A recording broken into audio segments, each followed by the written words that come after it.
went too far at a friend's bachelor party, and now my husband overheard everything. Sometimes in life, we are faced with choices to do things that we might enjoy shortly, but will eventually ruin us in the long run. I know this now because just for a few hours of fun that I had at a bachelorette's party, I've ruined my marriage. I honestly don't know how to move on. My husband is very angry, and I don't know how to pacify him. My name is Hillary, and I am a 28-year-old woman. My husband, Philip, is a 27-year-old man, and we've been married for 3 years. We live in the United States, and we don't have any kids yet, as we just started trying to have some. I spotted Philip's profile on Tinder, and we hit it off chatting. We talked for a few weeks, vibing on shared interests and laughs. Eventually, we figured, why not meet face-to-face? So we set up a date, and I remember walking into the restaurant. I hadn't dated in a while, so I was very nervous. I spotted Philip at a corner table. He flashed a friendly smile that instantly put me at ease. We said hi, laughed about the menu's quirky choices, and used that to break the ice. The place had this cozy vibe that made our conversations flow naturally, from childhood memories to favorite movies and the whole online dating scene. As the night rolled on, I got to know Philip better. His easygoing charm, genuine kindness, and a sense of humor that just clicked with mine. We dug into the appetizers, and with each exchanged glance, there was this unspoken connection growing between us. When it was time to say goodbye, there was this subtle shift in the air, and I knew that I was definitely seeing this man again, LOL. For our second date, Philip and I decided to ditch the usual dinner and a movie routine and opted for something a bit more offbeat, an art gallery adventure. Now, I'm not exactly an art connoisseur, but the idea of exploring vibrant canvases and quirky sculptures together sounded like a fun way to break the ice that was still between us. As we strolled through the exhibits, the artwork became a backdrop for conversations that were deeper than your average small talk. It was like the paintings were giving us an excuse to peel back layers and get to know each other on a whole new level. Philip's insights into art and life, in general, intrigued me. It wasn't just about the colors and shapes on the walls. It was about sharing perspectives, aspirations, and the little quirks that make us who we are. The art gallery, with its hushed tones and thoughtful gazes, we found ourselves discussing everything from childhood dreams to the weird and wonderful things that make us tick. It was surprising how a collection of art pieces could act as a catalyst for us to open up in ways that hadn't happened on our first date. After absorbing all the creativity, we decided to keep the night alive with a spontaneous visit to a nearby food truck. No fancy dinners, just some street food goodness. The change in atmosphere from the refined elegance of the gallery to the laid-back charm of the food truck created a cool contrast. We sat on a bench, sharing bites of our unconventional meal choices, and the laughter flowed just as freely as it did among the gallery's hallowed halls. What struck me about that night was the ease with which we transitioned from one setting to another. It wasn't about impressing each other with our knowledge of art or fine dining etiquette. It was about enjoying the experience together, finding joy in the simple act of trying something new. I realized that Philip and I could find common ground not just in our tastes, but in our ability to appreciate the beauty in unconventional places. After dating for a while, we decided to take the next step and move in together. In our new place, Philip and I dove headfirst into the nitty-gritty of living together. Mornings were a hilarious bathroom scheduling challenge, and the kitchen was like a fusion of our cooking styles and tastes. Amid our laughter and occasional spats, getting the hang of shared responsibilities was a joint effort. We tackled chores together and hashed out decisions about furniture and decor. It wasn't all smooth sailing. We had our fair share of arguments, but each disagreement became a chance for us to understand and grow, both as individuals and partners. I remember our cozy private moments. Lazy Sunday mornings with breakfast in bed and quiet nights on the couch brought us even closer, finding solace in the simple joy of being together. The day Philip popped the question caught me off guard, but turned out to be a moment I'll never forget. We were at this quiet beach we both loved, where we'd shared a bunch of good times together. The day kicked off with a feeling that something special was in the air, LOL. As we walked along the shore, the waves provided a chill soundtrack, and I couldn't help but notice Philip acting a bit jittery but excited. As the sun started to set, we ended up at this spot with candles and blankets. Kind of romantic, right? Philip started pouring his heart out, talking about all the good stuff we've been through. His words were a mix of vulnerability and honesty, painting this picture of us facing life's adventures side by side. Then, with a glint in his eye, Philip got down on one knee, pulled out a little box, and opened it to reveal a shiny ring. The world seemed to freeze as he popped the big question, and I felt a whole bunch of emotions: happiness, excitement, and the realization that this was a big, beautiful beginning. The proposal was simple but special, just like us. It wasn't about some fancy setup. It was about Philip choosing me for the long haul. With happy tears in my eyes, I said yes. Philip and I hugged, sealing the deal on a future together. In the moments that followed, we sat watching the stars come out. I remember meeting Philip's parents for the first time ever. It felt like a big deal, a mix of excitement and nervousness that had me wondering how it would all go down. We decided to hang out at Philip's family home, a comfy spot filled with memories and that homely smell you get from good cooking. Walking up to the front door, I was a bit jittery. Despite Philip saying his parents were chill, I couldn't help those butterflies in my stomach. But as soon as the door opened, his mom and dad gave me these warm hugs that made me feel right at home. The house was decked out with family photos, and the smell of some seriously good home-cooked food filled the air. Philip's parents were awesome hosts, making the whole vibe easygoing and perfect for chatting. We gathered around the dining table, loaded with homemade goodies, and swapped stories about where we came from, what we liked, and all the stuff we'd been through with Philip. Listening to Philip's parents share stories about his childhood added this cool layer of understanding. I got to see the family dynamic, catching on to their inside jokes and seeing the love they had for each other. It was clear that family was a big deal for Philip, and getting the invite into that world felt pretty special. As the night rolled on, I found common ground with Philip's parents. We shared values and had this mutual respect for the awesome person we all cared about. Any initial worries I had about making a good impression faded away as we dove into genuine talks about life, love, and what the future might hold. When it was time to leave, saying goodbye, I couldn't help feeling grateful for how welcoming Philip's parents had been. It wasn't just about meeting them, it was like a glimpse into the background of where Philip came from, and feeling more connected to the roots that made him who he is. Planning our wedding was a wild ride, filled with excitement, dreams, and a fair bit of stress. From imagining the big day to dealing with unexpected hiccups, it puts our love and patience to the test. In the early days, we were pumped about our dream wedding. Late-night talks revolved around themes, venues, and who'd make it to the guest list. Friends and family backing us up gave us a boost, making those initial stages feel like a breeze. But when the planning wheels started turning, so did the stress. Picking a venue turned into a puzzle, where our ideas clashed and family expectations added another layer. Finding a compromise that worked for both sides became a real skill. Money matters kicked in too. Our dream celebration bumped against the reality of wedding costs. Talks about priorities, how many guests to invite, and finding the sweet spot between grand and simple became a daily thing. Sorting out the guest list, which sounded fun at first, got tricky. Balancing the desire for a big celebration with keeping it intimate meant making tough calls that sometimes tugged at the heartstrings. Unexpected issues popped up, from problems with vendors to family conflicts and the pressure of meeting everyone's expectations.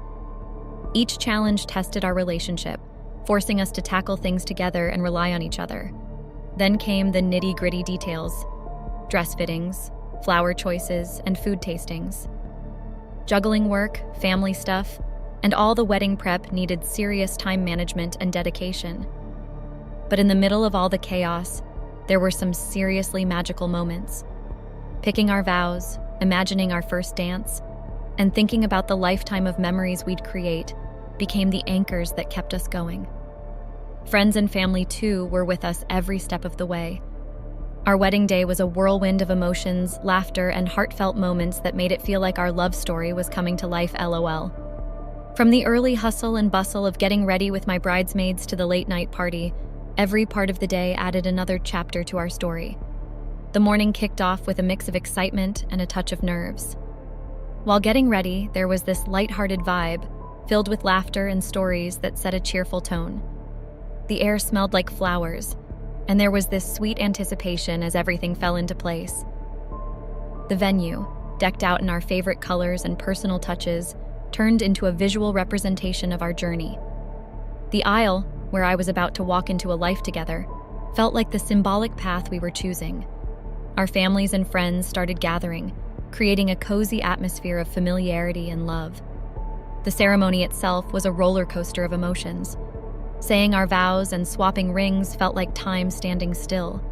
The carefully chosen words were laced with sincerity, creating a special space where our commitment unfolded.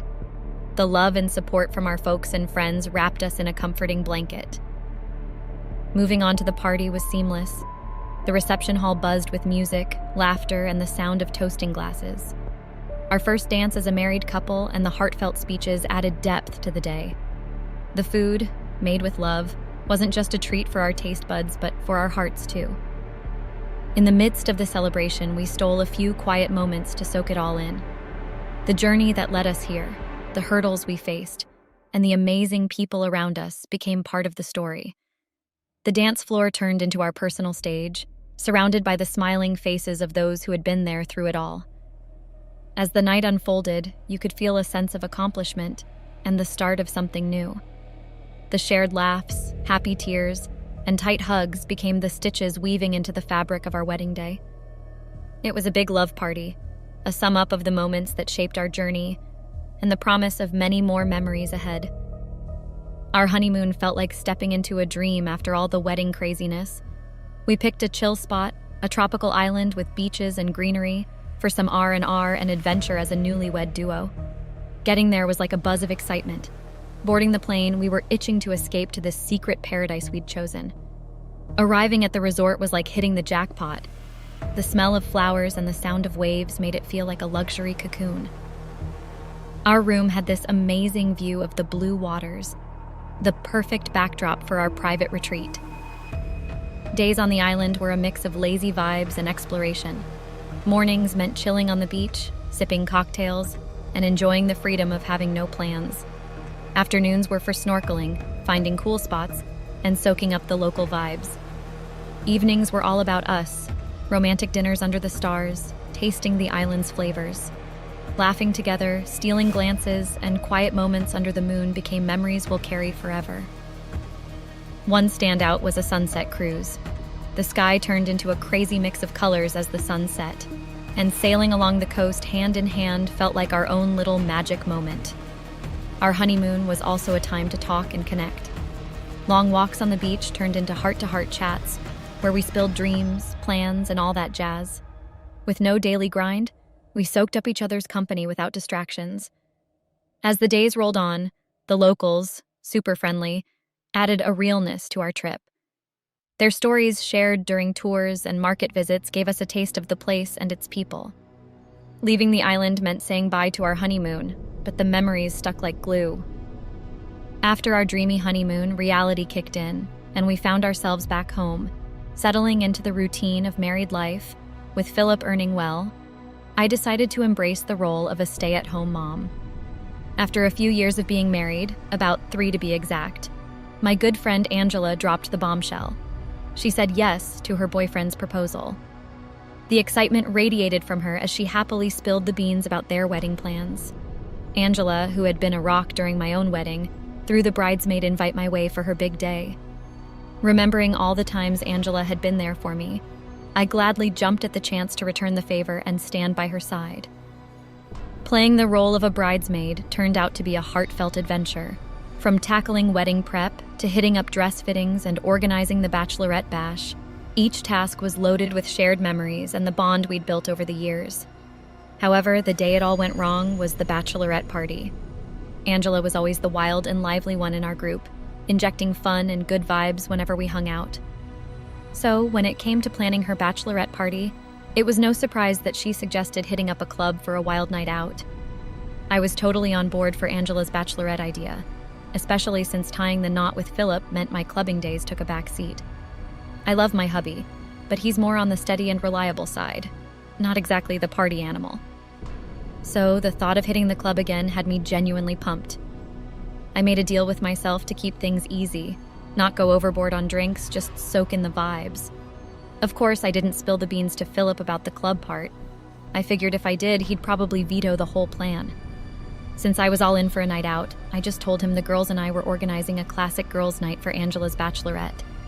He didn't pry much, which was just what I needed for my little plan. Once we hit the club, my grand plan of not drinking much quickly went out the window. I tried to keep it on the low, soaking up the good times with my friends. Being back in the club scene after a while felt like a blast, even though there were some new things I wasn't used to. But you know how it goes.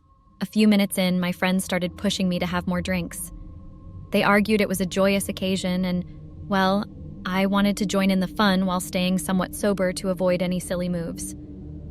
So, against my initial plan, I gave in and started knocking back a few more drinks. You know how it usually unfolds? One drink led to another, and soon enough, I was on a roll. Feeling all the good vibes, I kept sipping, and, well, I went a bit overboard. Next thing you know, I found myself doing some pretty silly stuff.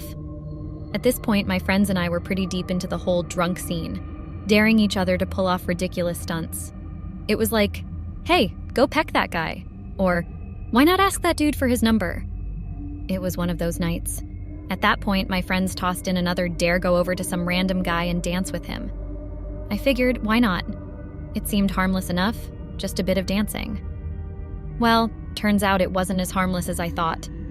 Things took a turn, and I ended up grinding on this guy, and it only got worse. My friends cheered me on while I full-on groped, kissed, twerked, and grinded on a random guy. I kept at it for a while, grinding and dancing with different guys throughout the night until I got bored and moved on to another. The next morning, I woke up with the craziest headache. My head was pounding. Despite the hangover, the memories of the previous night hit me and I felt horrified. The thought of telling Philip crossed my mind, but then I hesitated. I had already fibbed about the whole girls' night thing, and besides, I didn't really cross any major lines. I never went all the way with the guy, so I figured it wasn't worth spilling the beans. So it turned out I wasn't the only one having second thoughts. The girls and I made a pact. What happens at the club stays at the club. We promised not to spill the beans to anyone else, and that was that. Fast forward to Angela's wedding, and it was an absolute dream. The whole event was breathtaking, and we had a blast. The food was on point, the vibe was fantastic. In a nutshell, it was a beautiful celebration. A few weeks post Angela's wedding, life was chugging along as usual. The girls and I weren't catching up as often due to our busy schedules, but we had an outing planned for next week, so that was something to look forward to. I was at home when Philip walked in, a bit irked and distant. I figured maybe someone at the grocery store had rubbed him the wrong way, so I didn't think much of it. As the days went by with Philip keeping up the standoffish attitude, it started to bother me more. His cold demeanor persisted for about 3 days. One-word answers, avoiding eye contact, and I couldn't help but wonder what I might have done to trigger this. Eventually, I decided it was time to confront him and get to the bottom of it.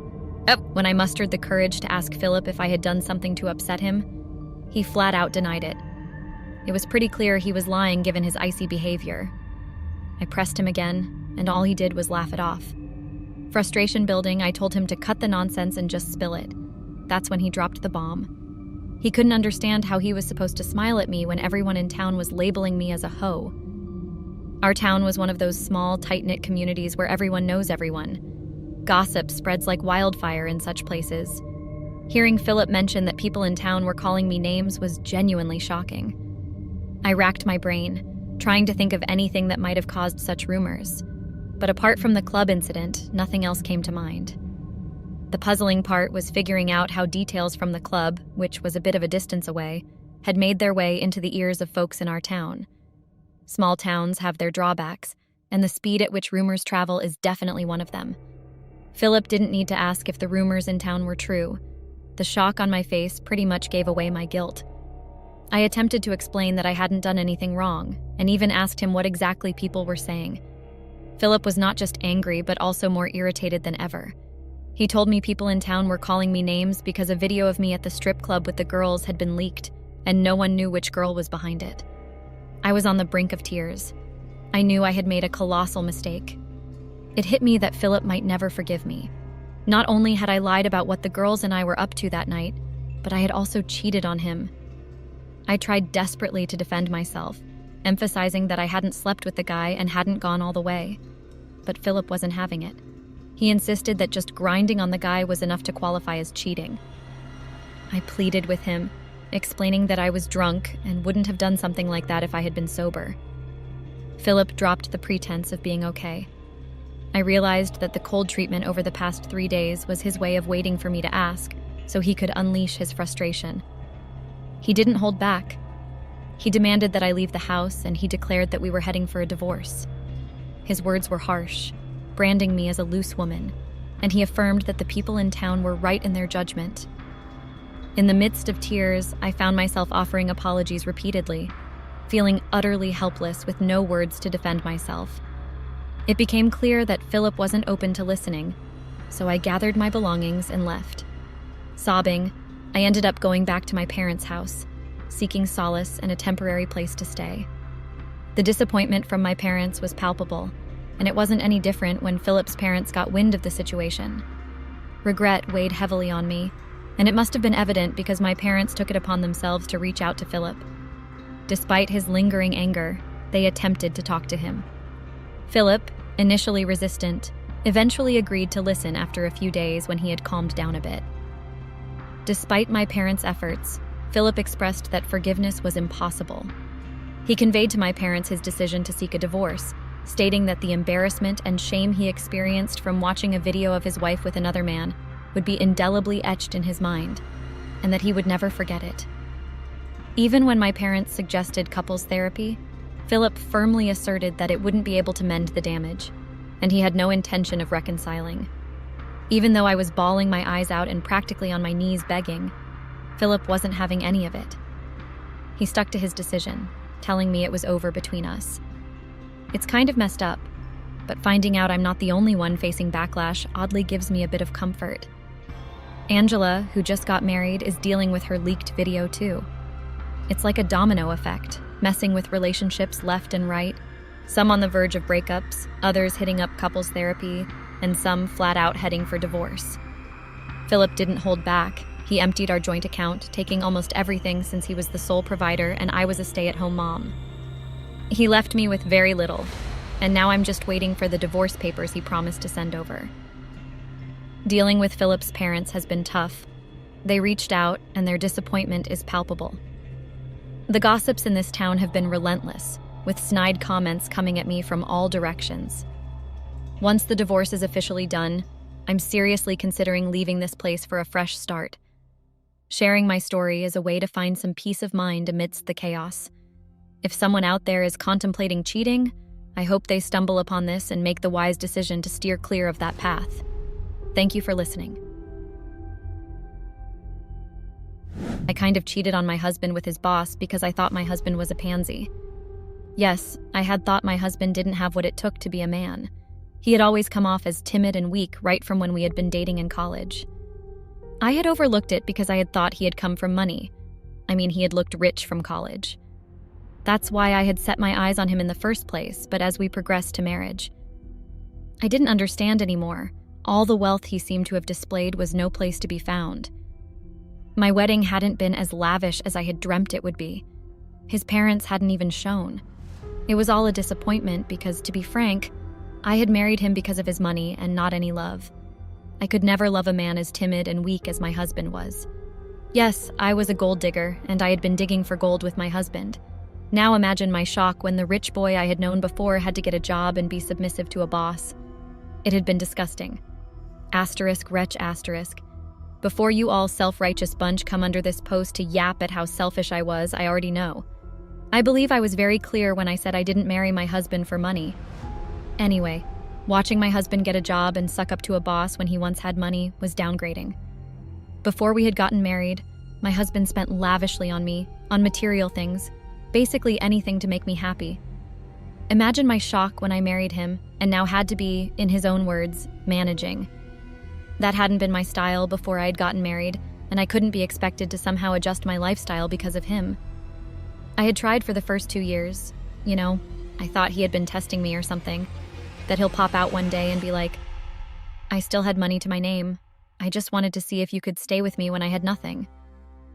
but as the days and months went by with nothing to show except my husband's shy and weak demeanor, and our ever-fluctuating checking account because I really couldn't be bothered as long as I was fine, I got tired. Yes, I got tired of my husband, and I hopped on the ride for temptation. This came in the form of my husband's boss, who ticked every box I loved in a man. Strong, confident, powerful, dominant, and most importantly, rich. Whereas my husband cowered and ran to do his boss's every whim. I know that's the whole point here of working for someone, but watching him do it at their annual workers' retreat had done something to my ego. That's where all this started.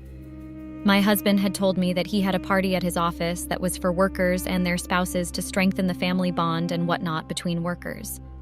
So I had agreed to go because being in the spotlight is kind of my thing. The night had been going perfectly fine. Drinks, talk. My husband had even introduced me to a few of his colleagues.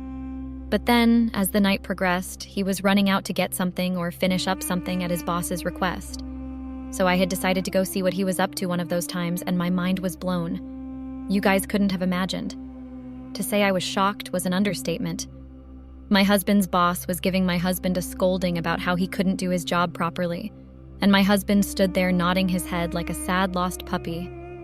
I was flabbergasted and disgusted by my husband. Later, when the party was about to end, the boss decided to show his face and thank everyone for coming, so I decided to feel him up, you know what I mean? Turned out he was everything I liked in a man, and he had the hots for me. It was like a match made in heaven. Did I have second thoughts about cheating on my husband? Of course not. But I hadn't known it would come back to bite me in my butt. It was supposed to be a one-time fling, like an experience with a real man because I had missed that. But boy, was I wrong. Before I continue on, I want to give you all a little backstory to how my life was before I got married to my husband. My name is Nyla, and I'm 24 years old. My husband's name is Kevin, and he's the same age as I am. I was a partyholic. I loved parties, and that's how I met my husband. He had just been like me in college, attending parties, showing up and showing out, and having no care in the world about grades, and the fact that we had come to college to bag a degree. Degrees were worthless when you had the money to do what you want, and I had the backing from my parents who thought I was studious as ever in school. Lowell, imagine their shock when their daughter was dropping out of college and getting married. I had been their nightmare. Now, I don't think they want anything to do with me. Anyway, my husband was just like me in every regard. We matched and vibed, and he was rich as a, I don't know the expression to use here, but he was massive rich, if you get what I mean. His parents were in the wine business, and it was a generational wealth kind of thing. He had money to lavish, and I was his girl, so I was down for that kind of life. He asked me to be his girlfriend, and within 6 months, I was getting married. I was 23 when I had gotten married, and I thought that my life was going to be ease and soft life and trips and vacations and Birkins and Prada.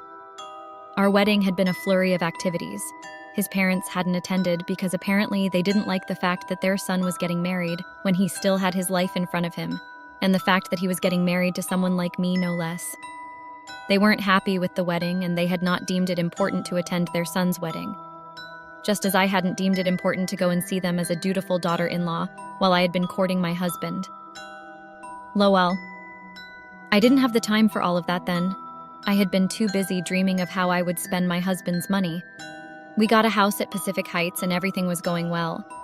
Then, imagine 2 months later, my husband coming to tell me that he would have to start working. My dreams shattered just like that, and I thought he had been playing with me. But truly, my husband started working and we started living from paycheck to paycheck. According to him, his parents had threatened to cut him off from the family if he didn't do something about HSI reckless spendings, and they seized his cards and every access to family funds. I couldn't cope. In my defense, I had tried to wing it out with him and, manage everything, but the resent was already building in my heart. My parents had already cut me off, and I needed to find a way to keep up with the things essential for my well-being. So you can imagine what went through my head when I saw my husband answering to someone else, and that someone else had something I needed. Of course, I had cheated, and it had been fun. I had sought out my husband's boss, and he hadn't known who I was. It had been a rush to fool to me. Some of you can't relate, and I'm not going to apologize for how I was. Like I had said, I had sought out my husband's boss one fateful evening after work, and I continued seeing him while my husband was there in the sidelines. Did I think I would get caught? I like to believe I was a cunning person, so I didn't think I was going to get caught. In fact, I hadn't been scared by that possibility. I wasn't planning on leaving a man who was far superior to my husband and provided for me all because of the fear of getting caught. Did you know my husband had the audacity to tell me to cut back on my spending? He had no right, so I wasn't at all scared of getting caught. And I had always been careful of my surroundings. When I was around my husband's boss, my phone was always off and in my bag, so there had been no chance of my husband calling me and his boss picking it up by mistake, or a chance of us running into my husband at a restaurant or hotel, because San Francisco was huge. There was no chance of also running into my husband's parents because they preferred to stay in their estate in Italy and not the fancy life of San Francisco. A win-win for me. See, I'd had everything totally secured. My husband's friends weren't my friends, and the only friends I'd had were college friends. And those ones didn't care about my behind ever since I dropped out of college. I had nothing to worry about. Yeah, I was as delusional as a tortoise thinking it could beat a cheetah in a race. My dream was upended once again right in front of my eyes. My husband's boss was the one to call me out first. No, now that I think about it, my husband had probably been the one that had found out first. But the chain of events from my perspective back then, it was my husband's boss that had called me out first. I didn't know how he got to find out I was married, but I remember I had gone to meet him during our scheduled meetup day, and he had thrown pictures from my wedding day in my face and demanded to know how I was married to the man that was his employee and why I was cheating on him. The poor man thought I had been a setup by my husband to undermine his competence in the office and say I was sleeping with his wife. I tried to explain to him that what he was thinking was way off from the real reason I had sought him out, but he threw a tantrum and threw me out of his house. Who knew dominating alpha men could throw tantrums? I learned that on that day. I had learned that and the fact that my soft life was coming to an end and how I needed to do something about it. God forbid I get a job, but maybe I could persuade my husband to talk to his parents and allow his cards to start working again. I mean, I could promise not to overspend, but I needed to spend or I would go crazy. Like I said before, I had never been more delusional. With the mindset of going to convince my husband to apologize to his parents so they'll let us have access to funds, I stepped into my home and saw my husband screaming and almost tearing his hair out. I knew I was in big trouble when my husband had set his red eyes on me and screamed. That's how I knew he had found out. Well, the screaming and the scattered pictures of me going into different hotels and restaurants with the man that was meant to be his boss. My husband had asked me why, and no sound had escaped from my mouth. I was, in fact I am, normally not the quiet one who would let go at the start of a fight, but I couldn't find the words to answer my husband's question. I had nothing, and he had left the house. My husband had come back a week later, and everything resumed back in our lives. He had asked me no questions about it, and of course I had thought whether I should have apologized for what I had done. But I know a real man wouldn't like that, so I had left it unspoken. Everything went back to normal, literally. He was talking to me and asking me questions, but he hadn't asked the most important one, why I had cheated on him. Well, I didn't see any point in bringing up past pains over a month later, and decided to keep it to myself and ask what I had been meaning to ask before. If he could probably talk to his parents to put us back on the funds receivers list. I wasn't working, and before you come at me saying I shouldn't be proud of that, I didn't care about anyone's opinion back then, and it hasn't changed. And my expenses weren't balancing with his paycheck. I was a high-maintenance babe, and I didn't want to end that.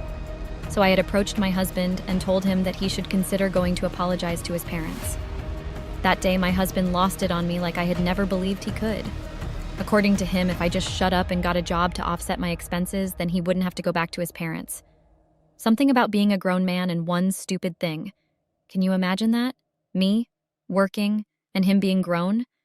Heck, he wouldn't know anything about being grown if it was stuck to the fridge and made visibly clear. Besides, he hadn't married me for that. He had married me for the fun and the good time and the vibes. That's what I had ever been known for. So what was this talk of getting a job? Well, I told him what I thought of him and his stupid idea, and he told me he wouldn't have been in this mess if he hadn't married me. I had been hurt by that statement, and at that moment I thought I should prove him wrong, that I could make something out of my life. I dropped that idea about a second later, by the way, and had to find a solution to my dwindling checking account. So I did the most stupid thing. I went back to my husband's boss and received the backlash of my life and a threat to expose me to everyone I had known. Plus, he added he would make my life more miserable if he saw my face around his office ever again. I took my tail and skedaddled out of there like it was on fire. I hadn't begun to know the side effects of my actions until my husband decided he was finally tired of all my BS and got revenge on me. And it wasn't a one-time thing. It was like a well and carefully thought-out plan to make me lose my sanity and hate him and myself too. A month later, my husband came home and said he wanted to do something special for me. I was as shocked as you are now reading this.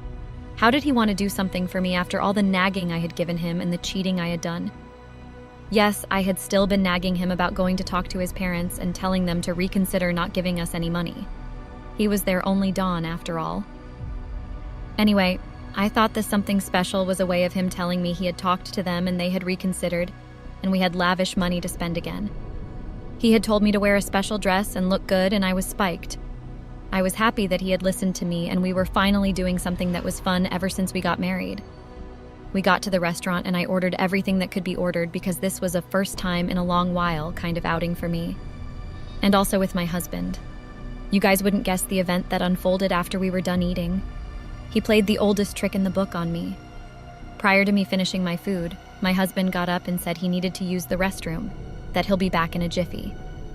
Unaware of what was about to happen, I nodded my head and continued enjoying my food and the ambiance of the restaurant because I hadn't been there. So imagine my shock when after about an hour the waiter handed me the bill and my husband was nowhere to be found. I had been played my own husband. Can you imagine being played by your spouse? If it had been a boyfriend or a guy I met on Tinder, that would have been easy to digest, but my husband, someone I was supposedly stuck to in good and in bad. I had tried calling his phone, but it had gone straight to voicemail, and the waiter was getting impatient because I had cleared my food and they had a number of people waiting to get in. That night, I did something I had never done in my life before. I had to borrow money from a college friend. My husband had abandoned me at a restaurant, and I had to get money somehow, or risk being sent to jail, and that's another thing I have never done. When I confronted him about it, he said he had an urgent work thing to do, that's why he ran out on me and couldn't get the bill. That was a cheap lie, and he knew it. He didn't even offer to make it up to me, and I began to suspect something was happening.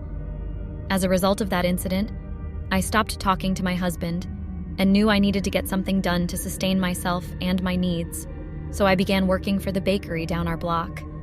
No one should come at me for finally realizing I had done it back then to somehow gain my husband's trust again. When my husband saw what was happening, that I had gotten a job, he started leaving me a little money and my plan had worked. I quit the job, but always pretended to leave the house and walk down the block to the bakery while he left for the office. Once he was out of sight, I turned back and headed to the house. So with him finally giving me money, I thought we were on good terms again, so when he told me he wanted to take me shopping, I hadn't doubted that he wasn't genuine. We had gotten to the store and I had picked out the items I wanted and a little extra and had gone into the dressing room to try on the outfits. I hadn't even blinked when the dressing room curtain was swept open and about 3 women came at me telling me I was a thief and they were calling the police on me. I had no idea what they had been going on about, but apparently as I was being manhandled out of the store, my husband was nowhere to be found again. The women dumped my handbag on the floor and found a bunch of lingerie folded up together like someone had squashed it in there to frame me. That's how I spent the night behind prison bars. And I realized my husband was out to ruin me. He hadn't come to bail me out even though I had called his number countless times. And I had to wait till the next morning before I paid my own bail with the little money he had been leaving me and was released. When I got home, my husband was still nowhere to be found, but he had left a note saying that I was going to cry and beg in front of him for a divorce. I hadn't known that was going to be the story of my life until it actually happened. After the note, my husband didn't step foot into the house for a whole 2 weeks while I was nipping my nails away in worry and dread over what was to come. And it came. I got back from going to ask a friend to lend me some money, which had been unsuccessful by the way, and saw a party going on at my house in full swing. Like a classy dinner party, and I was walking in looking all tattered and tired of life. Then I realized it was a trap set by my husband the moment I set eyes on my mother. My husband was about to do the worst, but before I could run, he announced my presence to everyone in the room, and all eyes turned to me. There was no way to escape the shame and humiliation that came next as my husband started his speech about how we had met and whatnot. It was our 1-year wedding anniversary, and he was choosing to disgrace me in front of everyone that somehow knew me. A slideshow began playing in the space behind him. It started with cute pictures of us before and after marriage, and it ended with pictures of me cheating on him with his boss. I felt the eyes of everybody before I heard their gasps, and I had to hand it to my husband. My mother walked up to me and slapped me hard before leaving the party, and I saw my husband's mother planning to come and do same, but someone was holding her back. I walked up to my husband and told him that he was despicable for destroying my image when we could have settled it quietly. And he lost it again on me. He began telling me how I was the one that ruined his life and how he should have listened to his parents about me and my bad influence. He said I was the reason his parents had cut him off because they wanted him to learn the consequences of marrying someone like him, who was only after his money, and he had told them they should butt out of his business because he had believed I had truly loved him. Lamau, I had never heard from a more delusional person in my life. He told me I was a good-for-nothing leech, and I would never have anything good come from life for me because I had deceived him into marrying me, which I never did, by the way. He had been the one that wanted to marry. The insults I had gotten that day still stays with me till now, but the cherry on top of the cake that made me beg him for divorce so I could run away from the city was when my friends started calling me and saying they were seeing me on poster ads that I had herpes, and people needed to stay away from me. Apparently that had been my husband's boss doing because my cheating with him got him fired, but my husband had put him up to it. I begged my husband for divorce like I had never wanted anything more, and when I signed the papers, I got on my flight to New York from money that I had borrowed from someone who owed me big time. Yeah, so that's my experience, and I'm learning to be a better person after the whole thing, but I never knew my ex-husband could be so revengeful. It still shocks me, and I'll definitely have the shivers anytime I recall my experience with him.